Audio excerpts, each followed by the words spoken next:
Halo teman-teman, kami dari kelompok 13A ingin mempresentasikan hasil kerja kelompok kami, yaitu tentang isolasi dan identifikasi berberin dari Berberius mahonia aquifolium.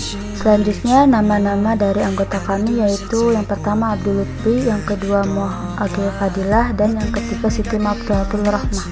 Mahonia aquifolium atau anggur Oregon adalah semak cemara berdaun lebar yang tumbuh dalam kebiasaan tegak kaku dan memiliki bentuk yang lonjong.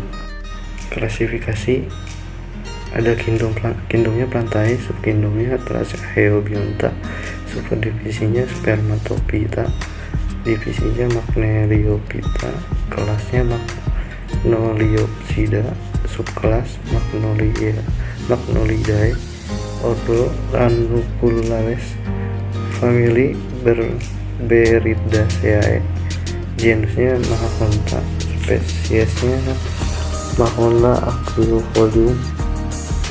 Morfologi dari tumbuhan Mahonia aquifolium yaitu tumbuhan ini tumbuh dari rimpang hingga tinggi dewasa 0,5 sampai 2,5 meter dan menyebar hingga 1,5 meter. Mereka berbentuk bulat telur dengan ujung lancip dan dasar tumpul. Tepi daunnya itu dentate hingga bergelombang dengan bentuk bergelombang yang berbeda.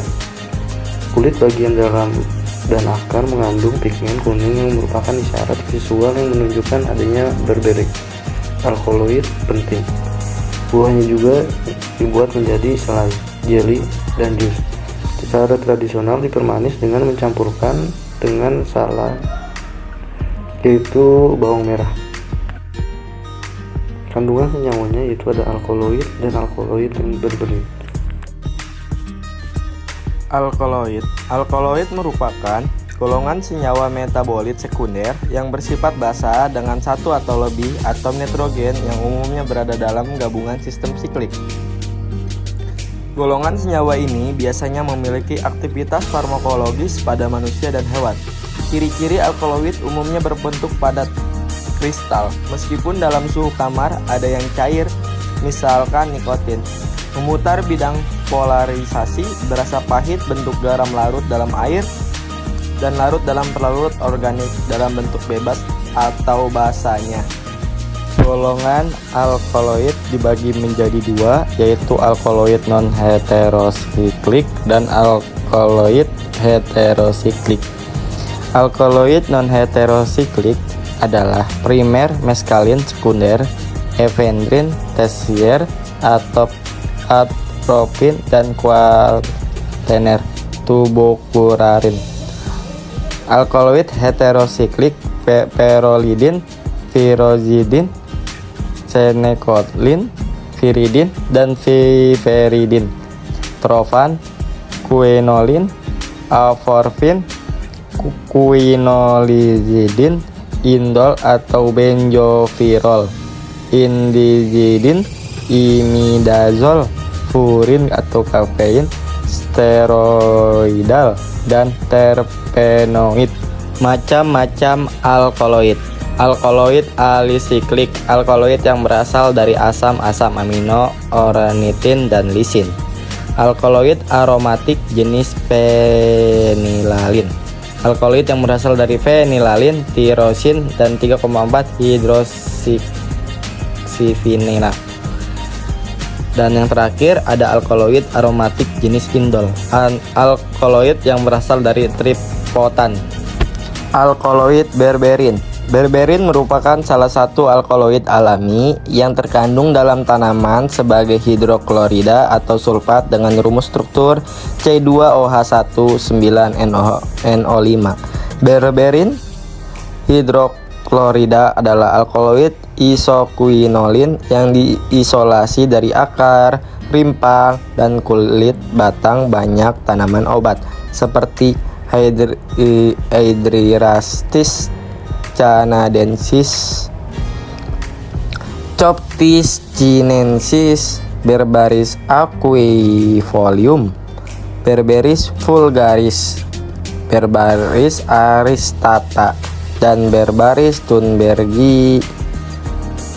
Sumber utama berberin adalah semak yang tumbuh setinggi 1,5 sampai 2 meter dan merupakan tanaman asli Himalaya yang ditemukan pada ketinggian 2000 hingga 3500 meter. Selanjutnya, identifikasi alkaloid bisa menggunakan kromatografi lapis tipis atau KLT dan spektrofotometri UV-Vis.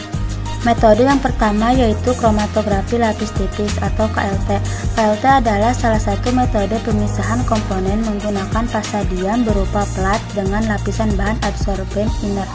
Prinsip kromatografi lapis tipis yaitu distribusi senyawa antara fase diam berupa padatan diletakkan pada plat kaca atau plastik dan fase gerak berupa cairan yang bergerak di atas fase diam. Dengan cara sampel ditotolkan pada lempeng silika atau fase diam dan dimasukkan ke dalam chamber yang telah dijenuhi dengan fase gerak.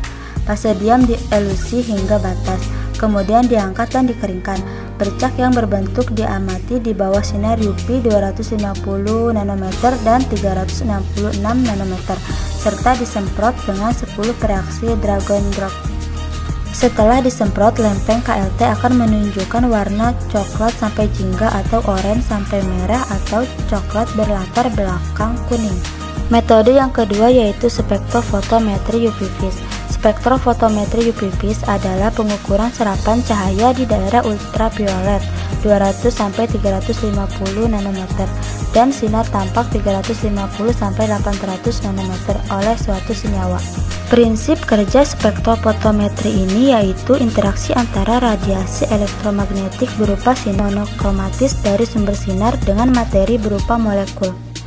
Isolasi senyawa alkaloid telah banyak dilakukan, salah satunya dengan menggunakan metode spektrofotometri sederhana dengan cara pengekstraksian senyawa alkaloid dari bagian suatu tanaman.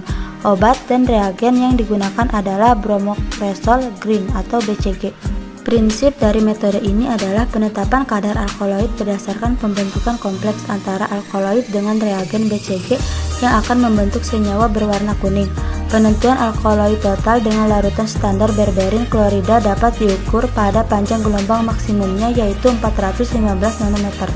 Sekian presentasi dari kelompok kami, kurang lebihnya mohon maaf. Wassalamualaikum warahmatullahi wabarakatuh.